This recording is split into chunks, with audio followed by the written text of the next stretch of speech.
자, 오늘 벌써 31번째 시간입니다. 오늘 계속해서 성령에 대해서 배우고 있습니다. 우리 지금 교리의 중요한 부분들을 죄에 관해서도 많이 보았고요. 삼위일체 하나님에 대해서도 배우고 예수님에 대해서도 지금 계속해서 하나씩 다 배우고 있습니다.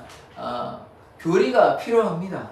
그러니까 그냥 덮어놓고 무조건 아멘 하는 것도 귀합니다만은 알고 하면 더 은혜가 되는 것입니다. 모르고 하는 것보다 하나님의 아는 지식이 필요합니다. 지혜도 필요하지만 지식도 필요합니다. 우리가 지식이 필요하지 않는다면 성경을 필요 없거든요. 우리가 성경을 통해서 하나님의 진리를 깨닫고 주님께 가까이 나아가는 또 말씀이 곧 하나님이시기 때문에 말씀에 가까이 나아가기 위해서 우리가 또 말씀에 대한 공부도 해야 되는 것입니다. 무조건 그냥 믿으면 아멘, 그것도 감사한 일입니다. 그것도 필요합니다. 그거 제가 부인하거나 부정하는 건 아닌데 지혜도 필요하고 지식도 필요합니다. 그래서 우리가 성경을 사랑하는 자 되기를 원합니다. 말씀과 기도로 하나님 앞에 나아갈 수 있고 거룩해지는 것입니다. 이 말씀을 우리가 잘 깨닫기 위해서는 말씀이 어떻게 되어 있는지도 잘 알 필요가 있는 것입니다. 그래서 이 말씀이 잘 정리된 것이 이제 교리이기 때문에 그 교리에 또 이해하고 또 깨닫고 하는 시간이 우리에게 필요한 것입니다. 그래서 바른 신앙, 바른 신학 이런 것도 필요하고 당연히 믿음은 필요하죠. 믿음 위에 있는 것입니다. 그런 것이. 그래서 믿음 안에서 또 우리가 지식과 사랑으로 주님 앞에 나아가는 자 되기를 원합니다. 오늘 이제 보혜사 성령에 대해서 한번 계속해서 보고자 합니다.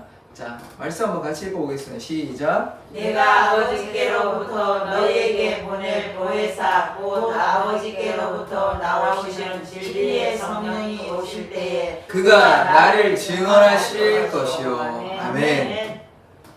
하나님, 이 시간 하나님의 말씀을 듣고자 합니다. 주님께서 역사하여 주셔서 아멘. 보혜사 성령에 대해서 더욱더 깊이 깨달을 수 있도록 또한 성령의 충만함을 받을 수 있도록 주님께서 역사하여 주시옵소서. 아멘. 예수 그리스도의 이름으로 기도드립니다. 아멘. 지난주에 이어서 계속해서 지금 성령의 역사에 대해서 배우고 있습니다. 성령은 하나님의 영, 예수의 영입니다. 아버지의 영이시기도 하고 하나님은 어떻습니까? 영이십니다. 하나님이 눈에 보이는 육체라면 못 믿을 사람이 없죠. 그럼 가서 만나면 되는 거니까 영이시고 눈에 보이지 않는 것이기 때문에 우리가 뭐가 필요합니까? 믿음이 필요합니다. 아멘.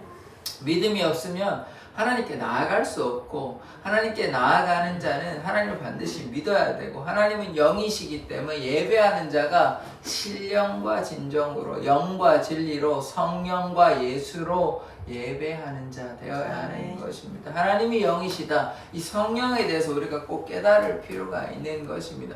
하나님이 영이시다. 다른 말로 하나님께서 영, 그러니까 성령의 충만함을 받아야 되는 것이죠. 그래서 우리가 하나님을 만날 수 있게 되는 것입니다. 지난주에 말씀드렸다시피 하나님은 세 분 하나님 아니십니다. 성령, 성부, 성자 이래가지고 막 세 분 하나님, 성령 하나님, 성부 하나님, 성자 하나님 이렇게 말을 하니까 잘 모르셔가지고 세 분 하나님이 아니신가 우리가 이렇게 생각할 수 있지만 그렇지 않습니다. 한 분 하나님입니다. 그래서 말씀 한번 보겠습니다. 같이 한번 읽어보겠습니다. 시작. 예수께서 대답하시되 첫째는 이것이니 이스라엘아 들으라 주 곧 우리 하나님의 유일한 주시라. 아멘. 아멘. 뭐라고 얘기합니까? 유일한 주시라 라고 얘기하고 있죠. 이스라엘아 들으라 라고 얘기했는데 들으라는 말은 분명히 기억하라는 것입니다. 뭐라고 얘기합니까? 하나님은 유일한 주시다. 하나님은 한 분이시다. 이스라엘에 들으라.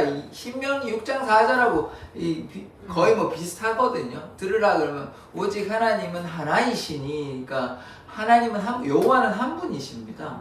두 분도 아니고 세 분도 아니십니다. 삼위일체 하나가 되신다는 것을 한 분 하나님이시라는 것을 우리가 반드시 기억해야 하는 것입니다. 몇 분의 하나님을 믿는 것이 아니에요. 한 분 하나님 믿고 있다는 거 우리가 꼭 기억하시기를 원합니다. 이 하나님께서 어떤 일을 하시냐, 제가 이제 말씀을 드렸는데 성부 하나님, 아버지는 구원을 계획하시는 분이십니다. 그러면 구원을 성취하신 분은 누구시냐? 예수 그리스도께서 십자가에 달려 돌아가셨죠. 그래서 구원을 성취하셨고, 그 다음에 구원을 적용시키는 분이 누구시냐? 구원이 이제 예수님을 믿게 되는 역사가 누구로 말미암아 나타나게 되냐? 성령으로. 아멘. 성령으로. 그러니까 아버지께서 구원을, 우리가 구원이 없이는 뭐 하나님 믿고 이런 것이 아무 소용이 없는 거예요. 우리가 만약 구원을 받지 않는다면, 하나님 믿는데도 불구하고 구원받지 않는다면 아무런 소용이 없잖아요. 우리가 구원받고 하나님과 영원히 행복한 삶을 산다. 이 영생에 대한 기대감도 있고 그것이 우리에게 축복인데 구원이 없다 그러면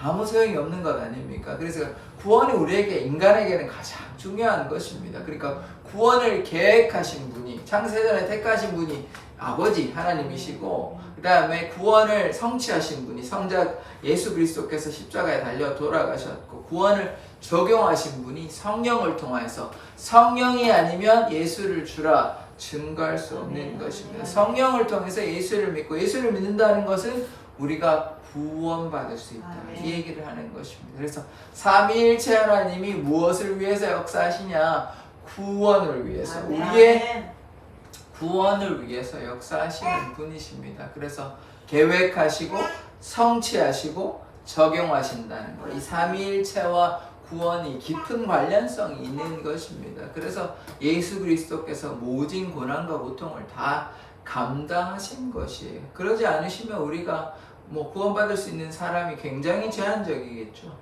그러니까 우리가 예수 그리스도로 말미암아 지금 누구나에게 문은 활짝 열려 있습니다. 그러나 물론 좁은 길이긴 합니다. 그래서 우리가 주님 앞에 나아가고 믿음으로 나아가고 할 때 이 성령의 역사가 있었기 때문에 우리가 예수를 또 믿게 되는 것이죠. 그래서 우리가 구원을 계획하시고 성취하시고 또 적용하시는 이 삼위일체 하나님을 믿고 믿음으로 한 분 하나님을 믿고 그렇게 나아가기를 원합니다. 하나님께서 우리를 부르셨는데요. 디모데후서 1장 9절의 말씀 한번 읽어보겠습니다. 시작. 하나님이 우리를 구원하사 거룩하신 소명으로 부르심은 우리의 행위대로 하심이 아니요 오직 자기의 뜻과 영원 전부터 그리스도 예수 안에서 우리에게 주신, 빠졌는데요. 은혜대로 하심이라까지 있습니다.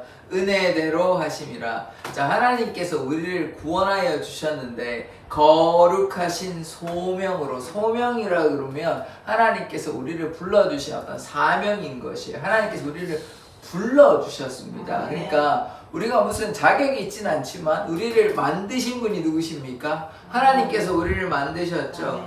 그런데 이제 인간이 범죄하였지만 하나님의 그 무한하신 사랑으로 먼저 손을 내밀어 주셨어요. 예수 그리스도의 그 사랑으로 우리에게 손을 내밀어 주셨습니다. 그래서 우리를 예수 그리스도로 말미암아 불러 주셨어요. 하나님께서 또 예수 그리스도 안에서 우리를 창조하셨기 때문에 삼위일체 하나님이 다 창조자 하나님이십니다. 그러니까 성자도 창조자시고 성령도 창조자시에요. 하나님은 한 분 하나님 창조자신데 창조자 하나님이 우리를 불러주셨습니다. 우리에게는 그러니까 부르심이 있는 것이에요. 우리가 이 땅에 그냥 뭐 아무렇게나 뭐 이렇게 태어난 것이 아닙니다. 다 각자의 재능이 있고 능력이 있고 달란트가 있고 또 무엇이 있냐? 사명, 하나님께서 부르신 소명이 있는 것이에요. 그러니까 하나님께서 우리를 부르셨고 하나님을 향해서 우리가 믿음으로 나아갈 이유가 있는 것입니다. 이 땅에 그러니까 우리가 뭐 이유 없이 태어난 게 아니에요. 하나님께서 우리를 부르실 때는 당연히 구원해 주시려고 부르시는 것도 맞지만 그것이 끝이 아니죠. 우리만 뭐 구원받기 위해서는 우리만 뭐 믿어도 상관이 없습니다. 그런데 성경에서 얘기하고 있는 것은 무엇이냐면 오직 성령이 너희에게 임하시면 너희가 권능을 받고 예루살렘과 사마리아와 온 유대와 땅끝까지 이르러 뭐야? 내 증인이 되랍니다. 내 증인.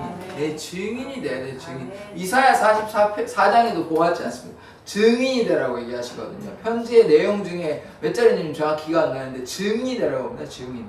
증인이 되는 것이 중요해요. 그러니까 이 말은 무엇입니까? 그냥 우리끼리 그냥 저 혼자만 혹은 나 혼자만 여러분만 그냥 구원받으면 끝이 아니고 증인이 되라는 건 다른 사람이 얘기하라는 거잖아요. 전도하라는 거예요. 그러니까 우리만 뭐 잘하면 뭐 그래도 뭐 구원해 주시면 너무 감사한 일이긴 하지만 그것이 끝이 아니라는 것입니다.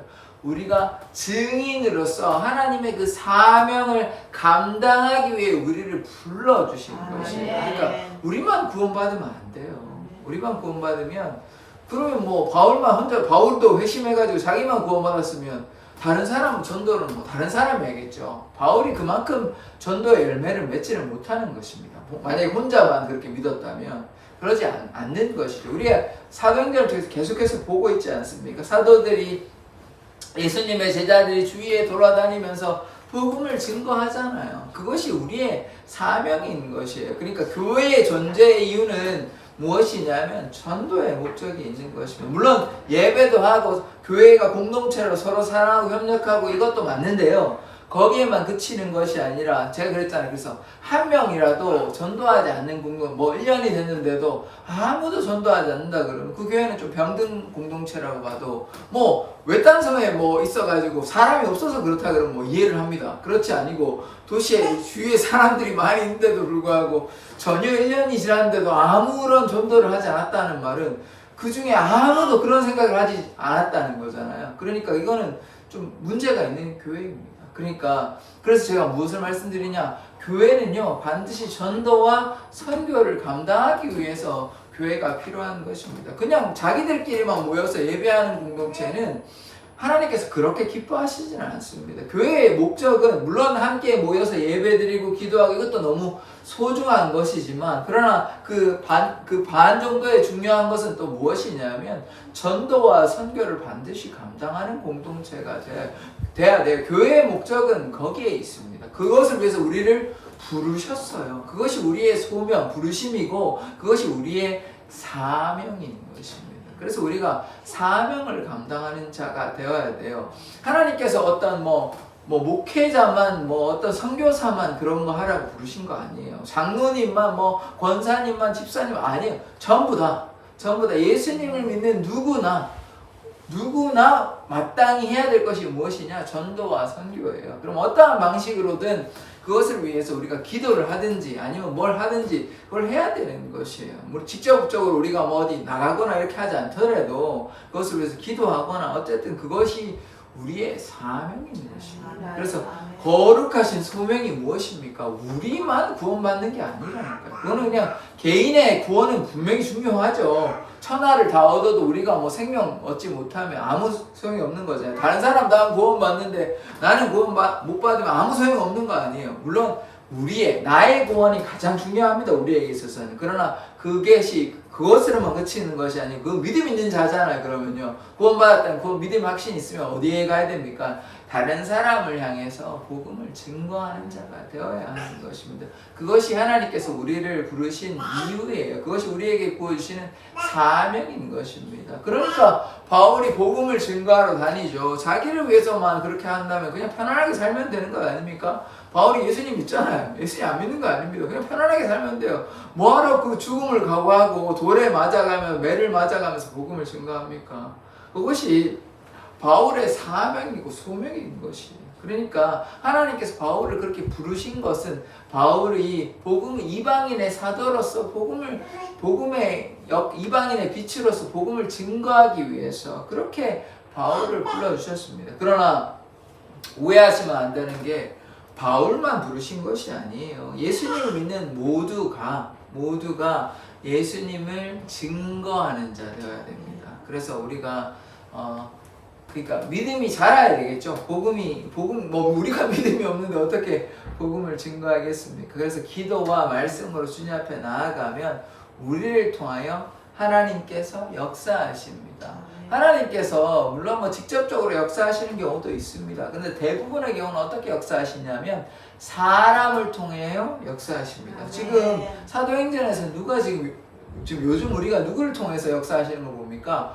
바울을 통하여. 바울이 사람이잖아요. 하나님께 직접 안 하시잖아요. 그럼 누구를 통하여 하십니까? 사람, 바울을 통하여. 그전에는 베드로를 통하여 했고, 빌립을 통하여 하기도 하고, 스데반을 통하여 하기도 하고, 이렇게 사람을 통하여 복음의 역사가 나타나게 되는 것입니다. 그게 하나님의 일하는 방식이에요. 그러니까 우리가 어떻게 해야 됩니까? 하나님과 동행해야 되고, 믿음이 자라가야 하나님의 그 역사를 우리가 감당하고 복음을 증거할 수 있겠죠. 근데 우리가 믿음이 자라가지 않으면 우리를 통해서 하나님의 역사가 나타날 수가 없죠. 왜냐하면 우리가 복음을 증거할 수 있는 믿음이 되지 않고 그 그릇이 성장하지 않았기 때문에. 그래서 하나님의 역사를 감당하기 위해서 우리가 어떻게 해야 됩니까? 주님께 믿음으로 나아가고 기도하고 말씀으로 무장하고 그러할 때 복음의 역사가 나타나게 되는 것입니다. 그래서 거룩하신 소명으로 부르심은 우리의 행위대로 하신 것이 아닙니다. 우리가 뭐 잘난 건 아무것도 없어요. 우리가 새벽에 제가 말씀드렸다시피 우리가 뭐 도덕적으로나 윤리적으로나 뭐 더 착하기 때문에 더 선하기 때문에 나쁜 짓을 더 했기 때문에 구원받는 게 아니에요. 그렇게 생각하시면 안 됩니다. 뭐 저 사람은 나쁘고 우리는 착하기 때문에 하나님께서 구원하여 주신다. 그런 거 아닙니다. 다 하나님의 은혜예요, 은혜. 그래서 뭐라고 얘기합니까? 오직 자기의 뜻과 영원적, 하나님의 뜻과 영원적부터 그리스도 예수 안에서 우리에게 주신 은혜대로 되는 겁니다. 은혜대로 하신다. 은혜대로. 그러니까 결국은 무엇입니까?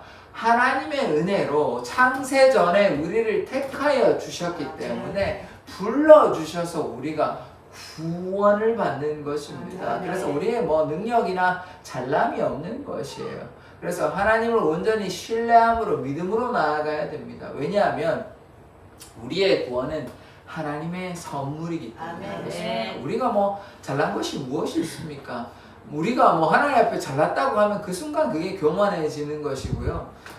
우리가 선줄로 생각하거든, 다른 말로 교만한 줄 생각하거든, 어떻게 돼야 되냐면 자기가 넘어질지 않을까 조심해야 되는 것입니다. 그러니까 우리가 신앙생활을 하다 보면 하나님의 능력이 나타날 수 있어요. 그러다 보면 이제 우쭐해질 수 있거든요. 자기도 모르게. 바울 같은 게 그러지 않았지만 만약에 바울은 놔두고 다른 사람 얘기합시다. 어떤 목사님들이나 이런 사역자들이 있거든요. 처음에는 순수하게 합니다. 처음에는 정말 하나님을 사랑하고 그래서 이제 그러다 보니까 능력이 나타나는 거죠. 병자들도 치유함을 얻고 그러다 보니까 병자도 치유함이 나타나고 돈도 벌고 이러다 보니까 자기가 이제 나오는 거예요. 자기의 욕심이 드러나니까 어떻게 됩니까? 이 변질이 되는 거예요. 변질. 그런 분들이 한둘이 아닙니다. 한둘이 아니에요. 그러니까 뭐 하여튼 그렇기 때문에 우리가 선줄로 알거든 넘어질까 조심해야 되는 것입니다. 이게 뭐 목회자만 해당되는 건 아니에요. 목회자만 해당되는 것이 아니에요. 우리가 하나님 앞에 내가 뭔가를 했다? 내가 이런 것을 했기 때문에 했다라고 하면 지금 누가 빠져 있습니까? 하나님은 빠져 계시잖아요. 예수님께서 역사하시고 성령께서 역사하시고 하나님께서 도와주셔서 다 이렇게 된 것인데 언제부턴가 막 자기가 뭐 해서 이렇게 된 줄 알고 이렇게 해버리면요. 하나님께서 역사 안 하시고 어떤 능력이 나타난다 할지라도 그것이 하나님의 온전한 역사가 아닐 수 있습니다. 이게 조심해야 돼요. 그러니까 뭐 귀신도요. 우리 뭐 안 좋은 그러니까 이단이나 혹은 뭐 사단이나 이런 제가 말씀드렸잖아요. 애굽 술사들도요. 세 가지를 할 수 있었는데 지팡이로 뱀 만드는 거 할 수 있었고 피도 만들 수 있었고 물피로 변하는 거 그 다음에 개구리 만드는 것도 했거든요. 그러면 다른 사람이 그냥 모르는 사람이 봤을 때 이거 하니까 막 뭐 기적이 나타난다고 뭐 이들은 참신이 아니냐 이렇게 생각하면 안 되잖아요. 그러니까 기적은 나타날 수 있다는 거예요. 근데 거기에 현혹되면 안 된다는 것입니다. 바른 신앙을 가져야 돼요. 요 정도 막 점을 쳐가지고 다 맞았어요. 막 틀렸으면 돈을 어떻게 벌었겠습니까? 다 틀리는데 사기치는 것밖에 안 되잖아요. 그게 아니고 어느 정도 맞는 거예요. 맞을 수 있어요. 맞는데 그거를 막 해가지고 현혹돼가지고 막 신령하다 막 놀랍다 기적이다 이렇게 현혹되면 안 된다는 것입니다. 그러니까 우리가 잘 믿어야 돼요. 그래서 교만하지 않고 하나님의 은혜인 줄 알고 겸손히 주님 앞에 나아가는 자 되어야 되는 것입니다. 그럴 때 하나님께서 역사하시고 그래서 날마다 우리가 주님 앞에 첫째도 둘째도 셋째도 겸손한 자 되어야 돼요. 그래야지 우리가 하나님께 버림받지 않습니다. 우리가 물론 다른 말로 얘기하면 우리가 교만해서 하나님을 버린 거랑 똑같은데 우리가 하나님 앞에 교만하면 절대로 안 돼요. 이게 구약에 보면요. 이스라엘 백성들이 남유다 북이스라엘이 망한 이유가 뭐냐면 영적으로 교만해서 그래요. 하나님께서 사랑하여 주셨고 증거를 보여주시고 하나님의 하나님 되심을 확인시켜 주셨음에도 불구하고 이들은 뭐 전혀 그러니까 믿긴 믿었죠. 믿었다가 또 넘어지고 결국은 자꾸 배반하니까 결국 우상 숭배로 다 망하거든요. 출애굽해서도 우상 숭배로 지금 금송아지 만들어가지고 하나님이 분노해가지고 그냥 이스라엘 백성들 출애굽 한 200만이 넘는 이스라엘 백성을 다 죽여버리려고 그래요. 모세 가족만 남겨버리고.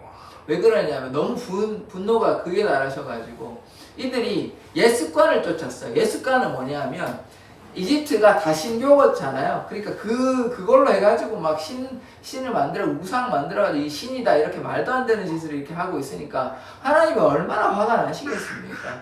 그렇게 이제 하시는 거예요. 그러니까 우리도 마찬가지거든요. 이런 말씀을 읽을 때 우리가 왜 이스라엘 백성은 어리석냐? 왜 하나님을 믿지 아니하고 신뢰하지 아니하냐? 이렇게 볼 것이 아니고 우리가 똑같아요. 우리가 하나님께서 살아계시다라고 분명히 우리가 또 경험도 있고 하나님의 살아계심이 있는 것 같은데 얼마 지나니까 믿음도 흐지부지 되고 뭐 교회 뭐 적당히 하면 되지 뭐 그렇게 뭐 말씀 읽고 뭐 이러다 보면 어떻게 됩니까? 나중에 신앙을 잃어버려요.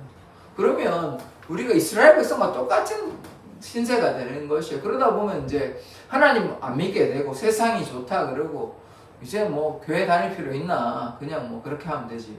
그런 분들 꽤 많습니다. 그런 분들 처음에 신앙이 있었는데 없는 것도 아니에요. 신앙이 내가 직분도 받았어요. 집사님이 되기도 하고 뭐 신앙 고백도 하고 이런 분들이 나중에 뭐 설렁설렁하다가 신앙을 다 팔아먹고 하나님을 믿지도 않아요. 뭐 옛날에는 믿었는지 몰라도 지금은 전혀 믿는 삶을 살고 있지 않아요. 그런 분들이 꽤 있습니다. 뭐 얼마나 되는지 제가 뭐 통계를 낼 수가 없기 때문에 알 수는 없지만 그런 분들이 있어요. 제 주위에도 있습니다.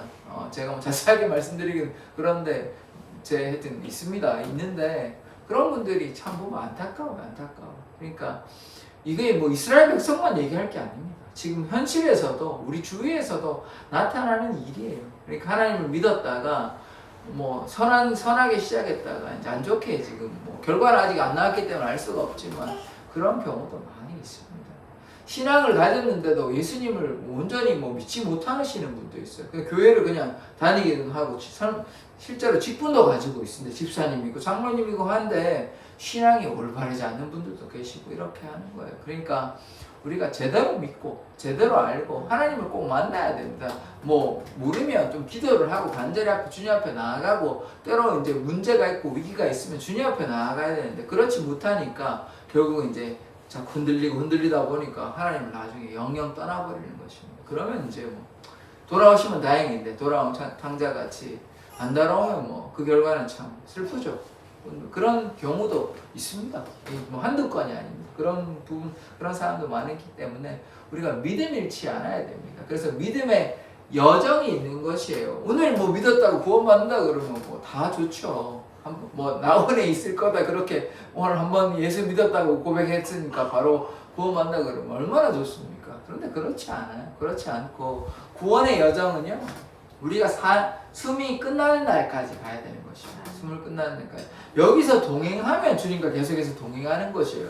근데 여기서 동행하지 않고 동행하다가 끊기고 다시 안 돌아오면요. 천국에서도 하나님과 동행할 수 없습니다. 과거에 동행했는 걸로 뭐 해달라고 그럼 변명 아무 핑계밖에 안 돼요. 아무 역사가 아니라 지금도 믿으면 앞으로도 믿고 지금도 믿고 계속 믿어야 되는 거예요. 미래도 믿고. 그렇게 했을 때 구원이 있는 것입니다. 그래서 우리가 하나님의 은혜인 줄 알고 감사함으로 주님과 동행하기를 원합니다.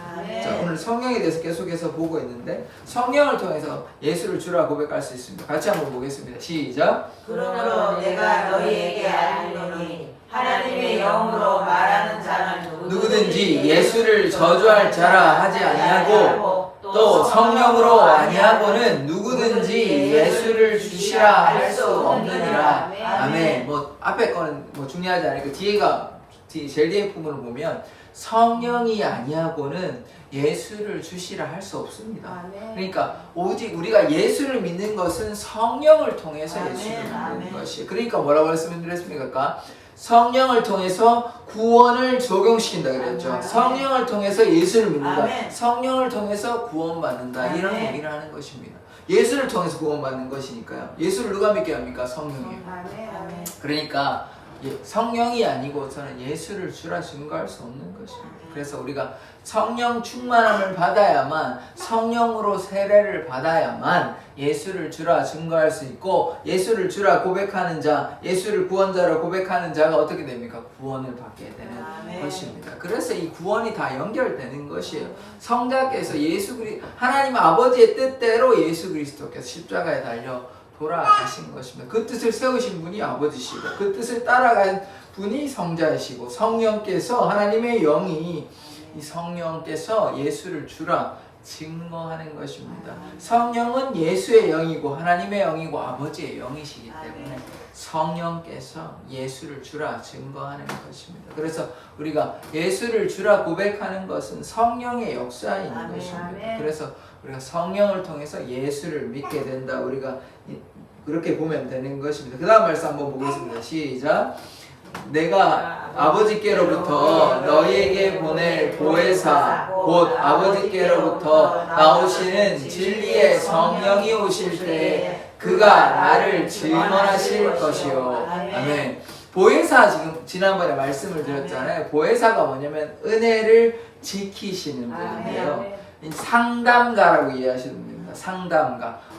어떤 일이 있을 때 우리를 위해서 상담해 주시고, 또 뭐가 있냐면 상담가가 비슷한 말이 변호사죠. 우리를 위해서 친히 간구하여 주십니다. 우리가 마땅히 빌 바, 기도할 바를 알지 못하는데 성령이 우리를 위해서 친히 하나님께 간구하여 주시는 것입니다. 그래서 우리의 무엇을 되시냐? 변호사, 상담가 되시는 것입니다. 그리고 그것을 뭐라고 하냐? 은혜를 지키시기 때문에 보혜사라고 말씀드렸습니다. 그래서 성령께서, 보혜사 성령께서 우리를 지키시고 인도하여 주시는 것입니다. 그래서 진리의 성령이 누구를 증언하시냐? 예수 그리스도를 증언하여 주시는 것입니다. 그러니까 성령께서 예수를 주라 증거하게 하시고 성령께서 예수를 증언하시는 것입니다. 이 진리의 성령께서 왜냐하면 성령께서 예수께로 인도한다, 예수를 알려준다는 말은 성령께서 누구께로? 예수께로 진리로 인도하시기 때문에 진리의 영이 되시는 것입니다. 그래서 성령께서 예수를 알려주신다. 성령께서 하시는 일은 무엇이냐? 예수를 드러내는 것입니다. 예수는 또 누구를 드러내셨냐? 하나님 아버지를 드러내셨죠. 그러니까 이 삼위일체 하나님을 결국 얘기하는 것입니다. 그래서 구원은 오직 예수밖에 없어요. 근데 예수를 믿어야만 구원을 받을 수 있는데 예수를 증거하시는 분이 누구시냐? 성령입니다. 보혜사 성령께서 예수를 주라 증거하게 하시고 성령께서 예수에 대해서 증언하시는 분이십니다. 이걸 누가 얘기하셨냐? 예수께서 요한복음 14장, 15장, 16장에 걸쳐서 성령에 대해서 미리 말씀을 하셨어요. 이 보혜사 성령, 진리의 성령에 대해서 말씀하여 주셨습니다. 그래서 성령께서 또 예수에 대해서 증언하시는 것입니다. 그러니까 성경을 우리가 어떻게 이해하면 제일 쉽냐면 예수님께서는 이 땅에 인간으로 오셨잖아요. 근데 성령께서는 인간으로 이제 오실 수는 없죠. 영으로 오시는 또 다른 예수라고 봐도 과언이 아닙니다. 그러니까 이 땅에 우리에게 예수님처럼 역사하시는 분이 누구시냐? 성령께서 우리의 마음을 예수님처럼 이렇게 만져주시고 우리를 위해서 친히 간구하여 주시고, 그러니까 예수님은 공간적인 한계가 있죠. 육신의 몸을 입고 있으니까 부활하시면 뭐 달라지긴 하지만, 그러니까 뭐 걸어 다니시지 뭐 이렇게 순간 이동하시고 뭐 부활하시면 달라지긴 하지만 그 구약만 있잖아요. 그러니까 예수님은 뭐 나사렛이 그 이스라엘 뭐 많이 가봐야 뭐 예루살렘 이방 그 옆에 도시 요 정도 뭐 시돈이나 요 정도 같이 뭐 배 타고 뭐 이렇게 멀리까지 뭐 가실 수는 없어요. 근데 성령은 어떻습니까? 공간에 한계가 없어요. 시공간에 한계가 없어요. 성령은 어디나 다 갈 수 있어요. 그리고 동시다발적으로 다 역사하실 수 있는 것입니다. 근데 예수님은 그러시지는, 인간의 모습으로 오셨을 때는 그러실 수는 없으신 것이죠. 그러나 성령께서는, 예수님께서 그 제한적인 환경에서 하셨다면 성령께서는 한국에서도 역사하시고 아프리카에서도 역사하시고 동시다발적으로 다 역사하시는 분이 누구십니까? 성령이십니다.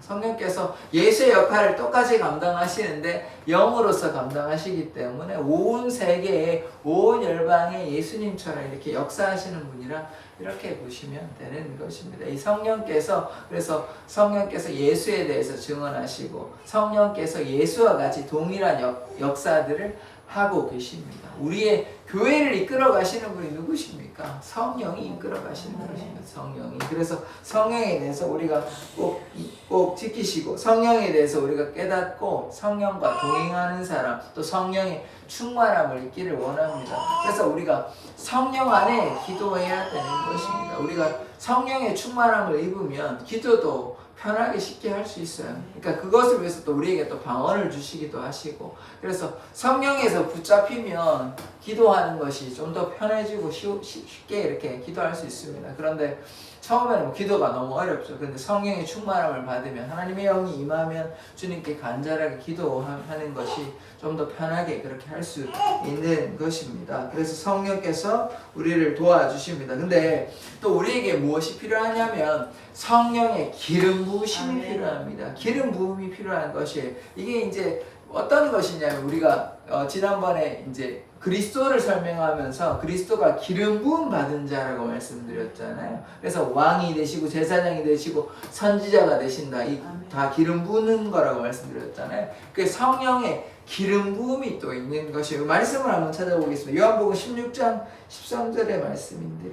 네. 요 다음에 말씀이네요. 일단 이것도 한번 먼저 보도록 하겠습니다.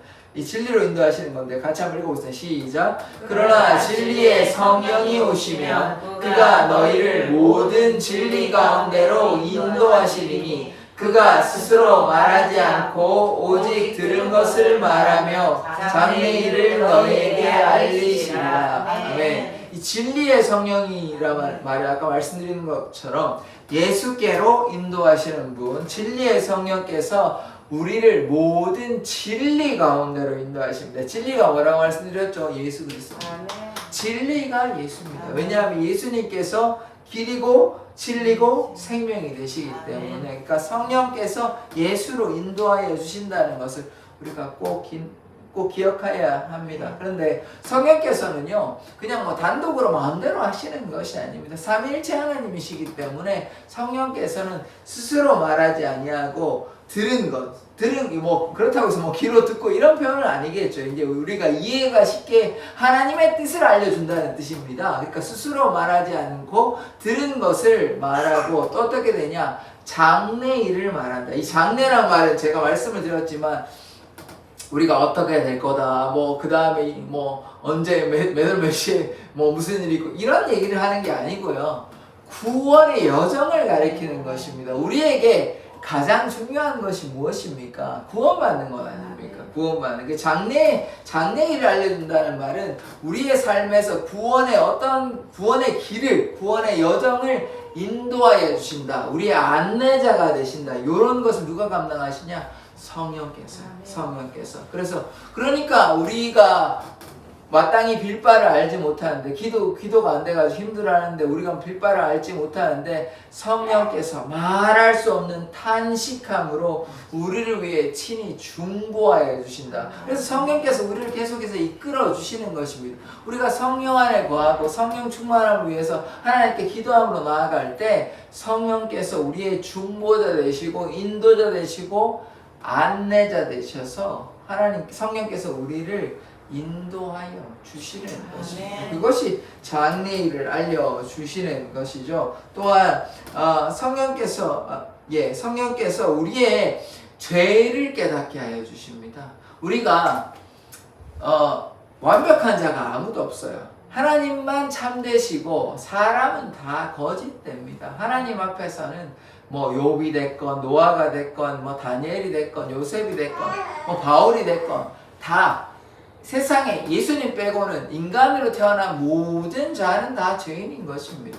그러니까 우리가 주님 앞에 나아갈 수 있는 자격이 되지 않아요. 그러나 예수 그리스도의 보혈로 우리가 하나님 앞에 나아갈 수 있는 자격을 부여받은 것입니다. 어떻게 해요? 예수 그리스도의 십자가에 달려 아멘. 돌아가셨기 아멘. 때문에 아멘. 우리 10가지 재앙에서 그 어린 양의 피를 발라가지고 문설주와 임방에 피를 발라가지고 문틀에 이렇게 피를 발라가지고 죽음이 넘어가는 것이 아멘. 예수의 피로 말미암아 우리가 원래 사망으로 가야 되는 자격이 없는 자인데 예수의 피로 말미암아 우리가 구원을 받게 되는 아멘. 것이에요. 아멘. 그래서 우리가 예수의 피로, 그래서 우리가 뭐가 없어야 됩니까? 죄가 없어야 되죠. 우리가 죄를 사함을 받는 것은 예수의 보혈로 속량 곧 죄 사함을 받았습니다.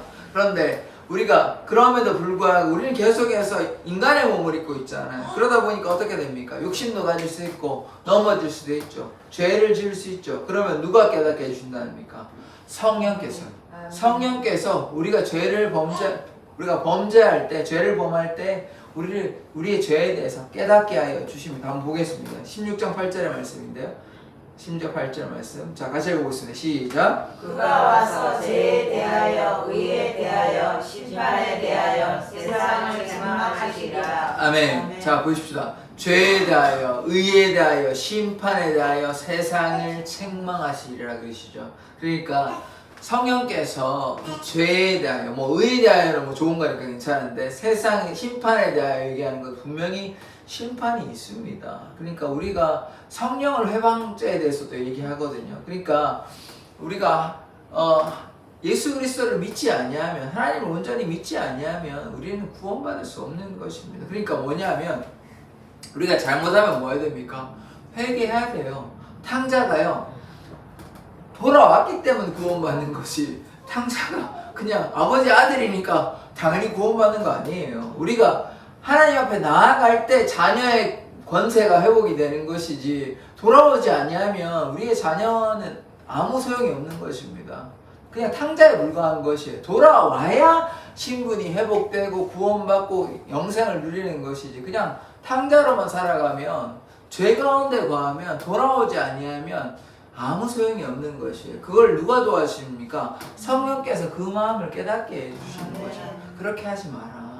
하나님의 마음을 아프게 하지 마라. 라고 누가 말해주십니까? 성령께서 하나님께 우리가 기도하고 나아가고 하면 하나님께서 우리의 마음에 찔림을 주시든 말씀을 통해 주시든 성령께서 역사하여 주십니다. 그러면 그 말씀을 듣고 우리가 깨닫고 우리가 죄에 대해서 회개하고 나아가면 되는데, 계속해서 하나님께서 권면하고 타이르고, 구약에서는 그것을 누가 했냐면 선지자가 있습니다.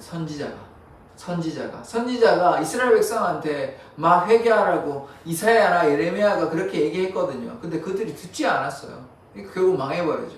그러니까 이것을 지금 누가 하십니까? 성령께서요.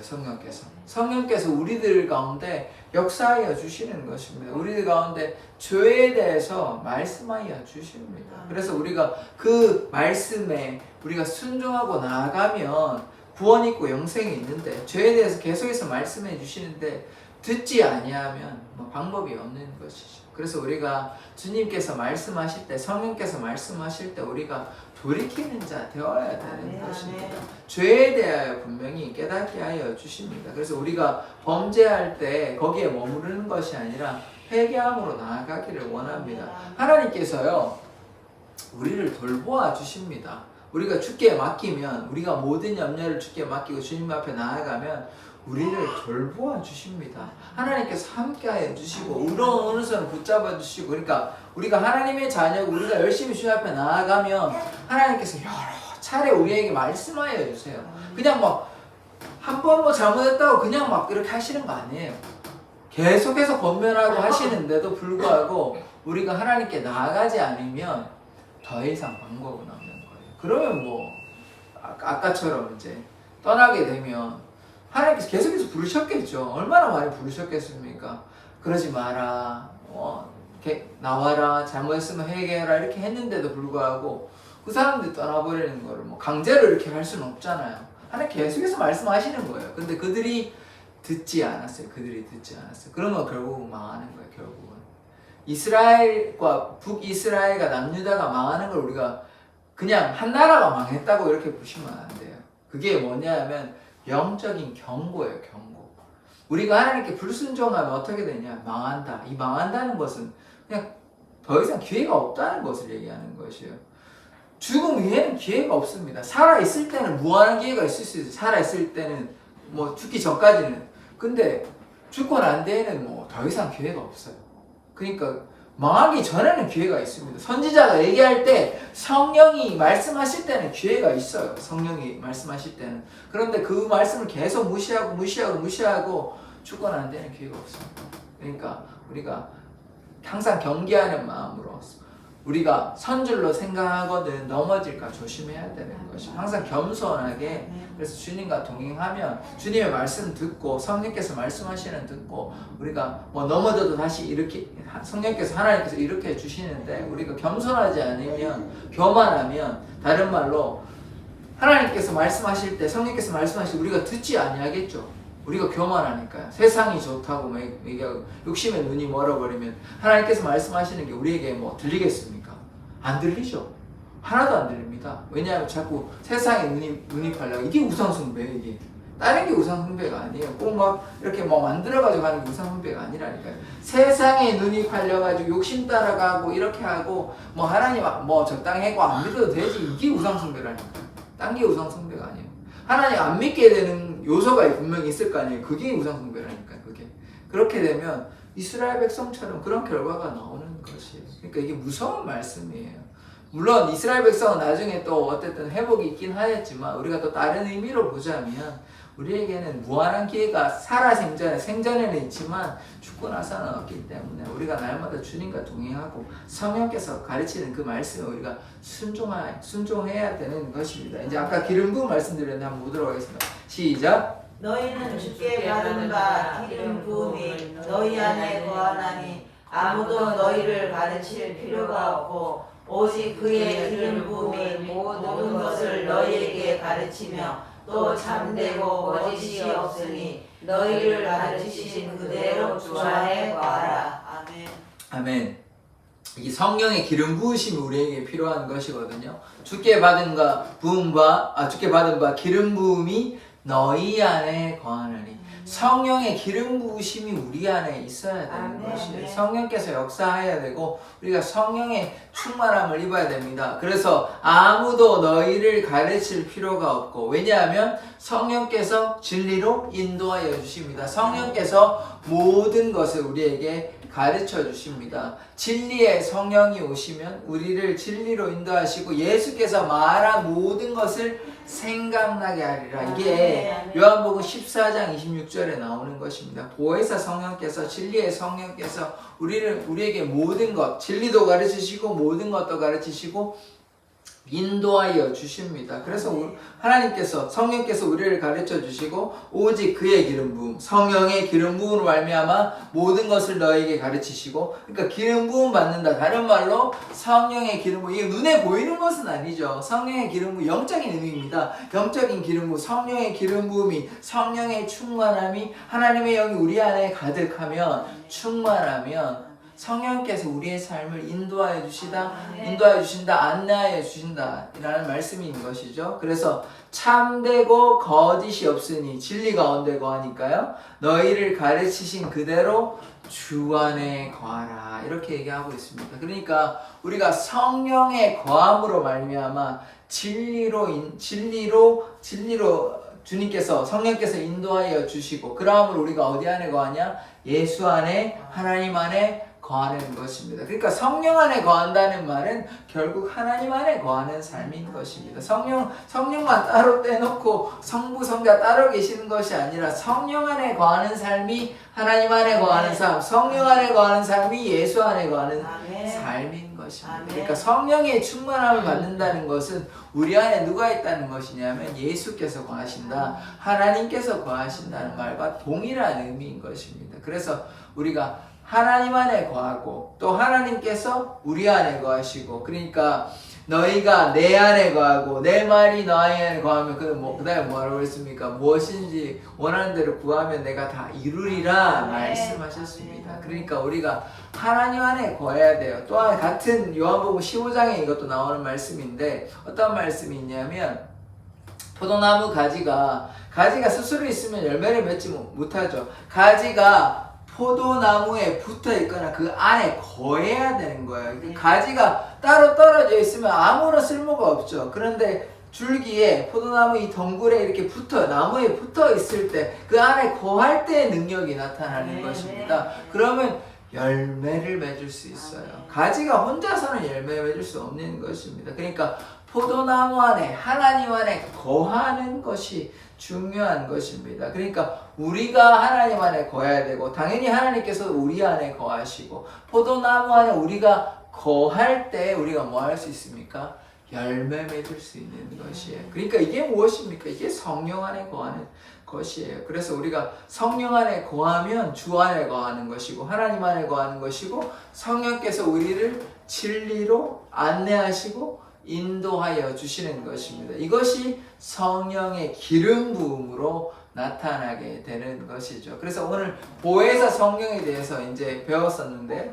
성령께서 우리의 삶을 인도하여 주시고 은혜를 지킨다고 말씀을 드렸잖아요. 그러니까 하나님 성령께서 우리가 어떻게 해야 될지 몰라 방황할 때, 기도도 어떻게 해야 될지 몰라서 방황할 때, 이럴 때 어떻게 됩니까? 성령께서 친히 탄식함으로 우리를 위해서 간구하여 주시는 것입니다. 우리가 막 헤매고 있을 때 성령께서 우리를 이끌어 주시고 인도하여 주시고 진리의 길로 예수께로 하나님께로 인도하시는 분이 성령님이십니다. 그래서 우리가 성령의 기름 부으심, 성령의 충만함이 필요한 것입니다. 지금 우리 가운데 역사하시는 분은 누구시냐? 성령께서 역사하시는 것이에요.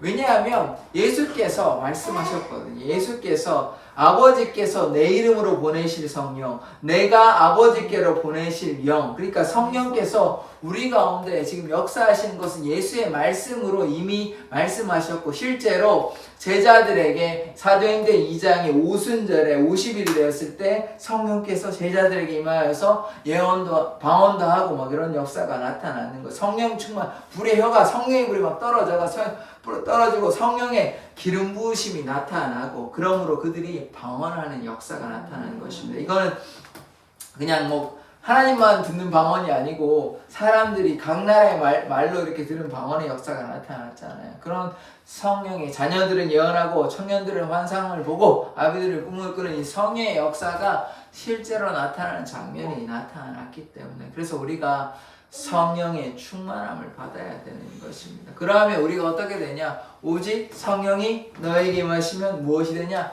우리가 예수의 증인, 하나님의 증인이 되는 삶을 살아갈 수 있는 것입니다. 그래서 아까 우리에게 소명이 있다, 부르심이 있다고 말씀을 드렸잖아요. 그래서 우리가 제 마음대로, 제 뜻대로 사는 것이 아니라 하나님의 뜻대로 내가 죽고 그리스도만 나타나는 삶을 살아야 되는 것입니다. 그것이 참된 그리스도인의 삶이에요.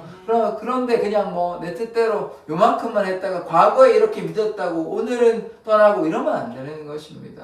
어제도 예수님을 믿고 오늘도 예수님을 믿고 미래도 예수님을 믿고 이것이 계속되는 이 구원의 여정을 통해서 그래서 장례일을 알려준다고 했잖아요. 그래서 그 구원의 여정을 통해서 이 총합을 통해서 구원을 받는 것이지 그냥 요것만 잘라가지고 구원을 받는다? 그거는 안 되는 것입니다. 현재 내 믿음이 어떠한가? 과거에 뭐 아무리 열심히 가져도 현재 예수님을 믿지 않는다면 현재 하나님 안에 거하지 않는다면 아무 소용이 없어요. 아무 소용이 없어요. 현재 포도나무 안에 거해야 됩니다. 현재 가지가 혼자 있으면 예수님께서 그러니까 이게 포도나무도 다르게 이해한다면 교회가 우주적인 보편적인 교회가 있잖아요. 그 교회 안에 머물러 있어야 돼. 큰 포도나무 안에 있어야 되지. 그냥 포도나무 밖에서 내가 예전에 포도나무였다라고 얘기한다고 아무 소용이 없는 것입니다. 왜냐하면 가지가 포도나무 안에 있어야 되잖아요. 붙어 있어야 되잖아요. 뭐 떨어져 있는데 무슨 사용만 있습니까? 어떻게 열매를 맺습니까? 열매를 못 맺는다는 말은 무엇입니까? 그 안에 있지 못한다. 그러면 그 안에 없으면요 구원받지 못한다는 것이에요. 슬픈 얘기입니다. 그러니까 그 안에 머무르는 자 돼야 돼요. 하나님 안에 예수 그리스도 안에 머무를 때에 그 안에 머물 때 동행할 때 구원의 역사가 나타나고 계속 유효한 것입니다. 그 품을 떠나면 그 안에 거하지 않으면 열매를 맺지 못합니다. 성령의 열매도 맺지 못할 뿐만 아니라 우리가 구원받지 못하는 것이에요.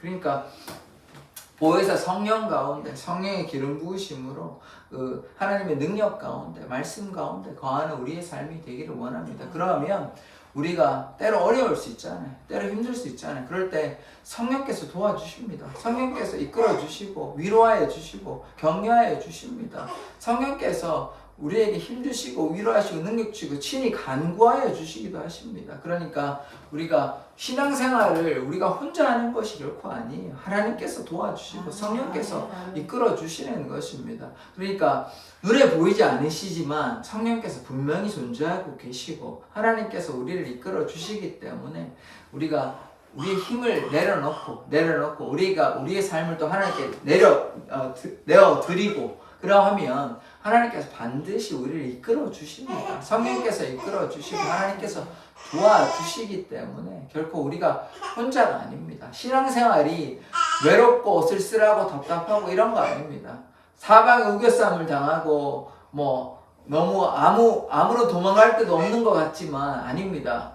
하나님께서 우리를 지켜주십니다. 그리고 당장 어떻게 보면 망하는 것 같고 또 순교자들은 보면 죽는 것 같고 이게 너무 괴로운 것 같지만 그렇지 않습니다. 우리에게 영생이 있습니다. 그리고 순교자는 가장 큰 복을 받는 사람입니다. 왜냐하면 자신의 생명을 내었기 때문에 순교자의 상급이 제일 클 겁니다. 그래서 우리가 주님 앞에 믿음으로 나아가는 자 되어야 돼요. 그리고 제가 아까 말씀드린 것처럼 꼭 잊지 말으셔야 되는 것은 교회의 목적은 우리가 성령의 충만함을 받는 것은 우리만 구원을 받는 것이 아닙니다. 그래서 우리가 엄청 이렇게 막 부흥하는 것도 감사한 일이지만 한 명 한 명의 영혼이 소중한 것이에요. 그러니까 믿음이 금방 자라면 얼마나 좋겠습니까? 믿음이. 그런데 그렇지 않아요. 보통의 경우는 그렇지 않아요. 시간이 많이 걸려요. 많이.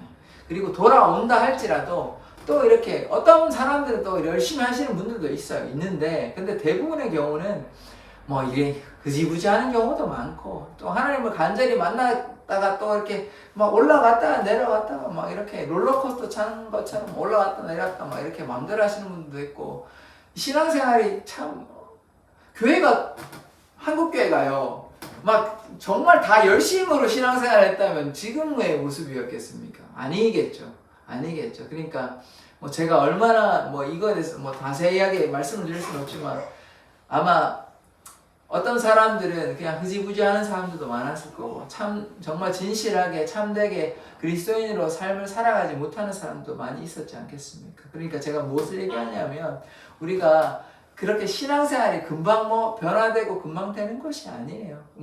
너무나 잘 아시지 않습니까? 저도 마찬가지고 여러분들도 과거에 한 30, 40년 전에 그때 돌이켜 보시면 그때 내가 왜 그랬을까? 좀 열심히 할 거 이런 아쉬움도 있잖아요. 돌이켜 보니 하나님 만나고 보니 그때 좀 더 열심으로 기도도 하고 이랬으면 좋았을 텐데 그때는 뭐랄까요? 철이 없었다 그럴까요? 믿음이 부족했다 그럴까요? 그러다 보니까 그때는 소홀히 했잖아요. 교회에 대해서 신앙이 아예 없었던 건 아닌데 있기는 했는데도 불구하고 뭔가를 제대로 믿지 않았기 때문에 그런 시간이 있었잖아요. 근데 그 시간이 지나면서 믿음이 견고해지고 그래서 이제 그때부터는 좀 하나님께 더 기도로 또 말씀으로 나아가고 그랬잖아요. 그러니까 그게 시간이 꽤 걸립니다. 금방 되는 거라면 지금 교회가 이렇게 어려워지지 않았을 겁니다. 금방 되는 거라면. 근데 그거를 온전히 믿음으로 순종함으로 인내함으로 감당하는 사람이 있고 아니면 좀 힘들다고 대충 타협하거나 이렇게 하다 보면 어떻게 됩니까? 그 사람이 그냥 그 사람 신앙은 대충 되는 거예요. 교회는 왔다 갔다 하는 것 같지만 그 사람의 신앙은 참 나약하기 짝이 없는 그런 신앙생활을 하는 사람들이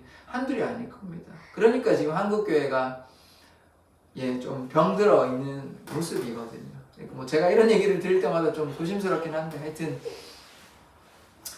신앙생활이 금방 되는 것이 아니니까 제가 지금 무엇을 얘기하기 위해서 이 얘기를 하냐. 그래서 우리 지금 사랑의 교회도 보면 제가 누구를 콕 집어서 말씀드리기는 좀 그런데 지금 믿음이 부족해서 힘들어하시는 분들이 있으시잖아요. 그분들을 위해서 우리가 기도로 인내함으로 격려함으로 이렇게 사랑해 주시기를 원합니다. 그러하면 그들이 금방 되지는 않겠죠. 금방 어떻게 되겠습니까? 그럼에도 불구하고 교회의 목적은 그들을 품어내고 사랑하고 그런 것이 교회의 존재의 이유입니다. 한 영혼이 구원받는 게 천하보다 귀한 것이거든요. 그러니까 우리가 그들을 전도도 그렇게 쉬운 것이 아니에요. 요즘 2025년에는 그러니까 지금 교회에 나오셨는데도 불구하고 그 영혼을 새로운 영혼 나오는 것도 너무 감사한 일이지만 교인들을 잘 돌보는 것, 나오신 교인들, 믿음이 연약한 교인들을 잘 보는 것도 이 교회의 사명입니다. 그것도. 그러니까 그분들을 위해서 우리가 기도하고 품어내고 인내하고 이렇게 성장할 때까지 시간이 좀 뭐 힘들 수 있습니다. 쉽지 않습니다. 그게 뭐 금방 되는 거라면 누가 못할 사람이 누가 있겠습니까? 그런데 좀 인내하고 좀 너무 답답하실 때도 있으시겠지만 이렇게 믿음이 연약한 사람들을 위해서 우리가 기도함으로 나아가기를 원합니다. 그것이 하나님께서 아까 말씀하신 것처럼 우리를 부르신 이유, 우리에게 소명 주시고 또 사명 주시는 것이 그것이 이유인 것입니다. 그래서 우리가 믿음으로 나아가기를 원합니다. 그러할 때 하나님의 역사가 나타날 줄 믿습니다. 기도하시겠습니다.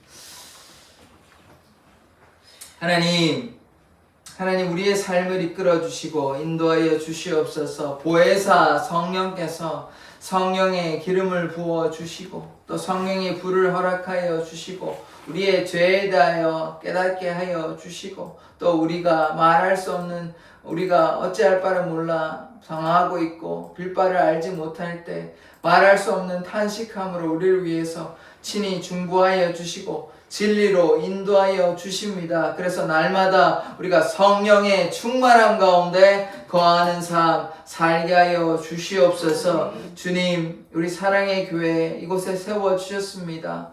주님, 새로운 영혼들 보내주셨습니다. 몇 달이 지나서 신앙생활하고 있지만 여전히 그들의 믿음이 부족하고 또 세상 가운데 방황하고 힘들어하는 지체들이 많이 있습니다. 하나님, 그들의 영혼 불쌍히 여겨주시고 그들이 다 하나님께 나와서 예배할 수 있는 놀라운 은혜와 사랑이 그들의 삶 가운데 나타나기를 원합니다. 주님, 육신의 질병으로 또 마음의 불안함으로 괴로워하고 있는 지체들도 있습니다.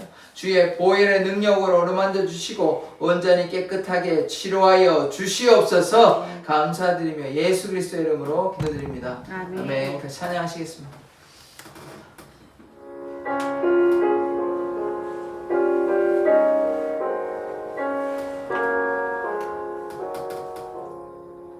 주 예수보다 더 귀한 것은 없네. 이 세상 무기와 바꿀 수 없네. 영축을 내 대신 돌아가신 그 놀라운 사랑 잊지 못해. 세상 즐거움 다 버리고 세상 사랑 다 버렸네. 주 예수보다 더 귀한 것은 없네. 예수밖에는 없네. 주 예수보다 더 귀한 것은 없네. 이 세상 명예와 바꿀 수 없네. 이전에 즐기던 세상 일로 주 사랑하는 마음 뱉지 못해. 세상 즐거움 다 버리고 세상 사랑 다 버렸네. 주 예수보다 더 귀한 것은 없네. 예수밖에는 없네.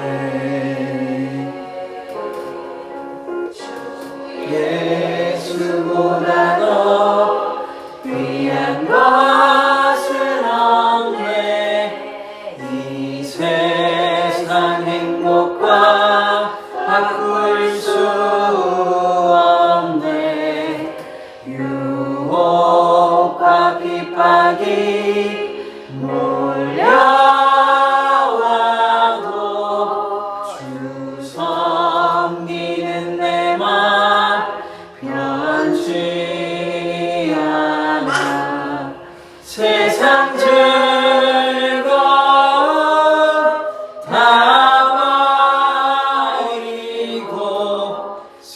세상 자랑과 어렸네 주 예수보다 더 귀한 것은 없네 예수밖에는 없네. 우리가 기도했으면 좋겠습니다. 짧게 기도할 텐데요. 우리가 주님께 순종하는 삶 살게 해달라고 우리 사랑의 교회 믿음이 연약한 자들을 위해서 그들을 위해서 또 기도하는 자 되게 해달라고 주여 한번 외치고 기도하기를 원합니다. 주여 하나님 우리 사랑의 교회를 주님께서 돌보아 주시옵소서. 하나님의 능력과 성령의 기름 부으심이 우리 가운데 충만히 나타나기를 원합니다. 하나님 우리의 능력과 우리의 힘으로 할 수 없습니다. 믿음이 연약하고 부족하여 방황하고 있는 지체들이 너무나 많이 있습니다. 그들의 삶 가운데 하나님께서 역사하여 주셔서 그들이 하나님께 순종하며 하나님의 그 사랑을 깨달아 주님 앞에 나오기를 원합니다. 탕자와 같이 세상 가운데 방황하여 힘든 삶을 살아가는 것이 아니라 예수와 동행하며 예수의 은혜 가운데 거하는 삶을 살아가기를 원합니다. 하나님께서 그들을 불쌍히 여겨주시고 긍휼히 여겨주셔서 그들이 주님 앞에 나와 예배하는 자, 주님의 말씀을 듣는 자, 주님과 함께 동행하는 자 되기를 원하오니 주님께서 이끌어주시고 도와주시옵소서.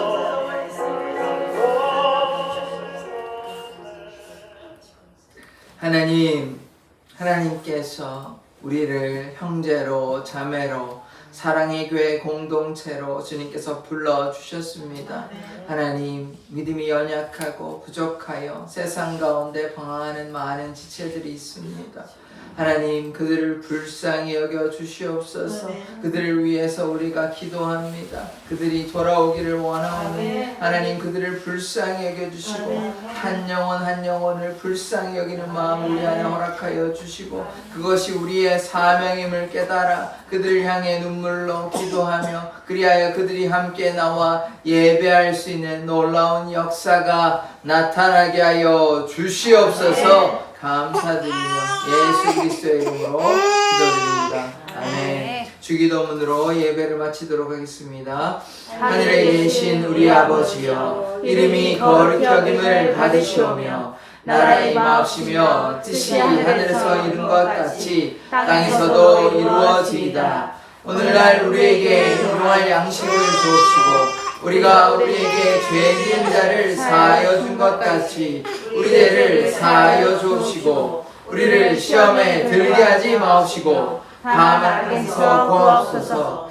대개 나라와 권세와 영광이 아버지께 영원히 있사옵나이다. 아멘.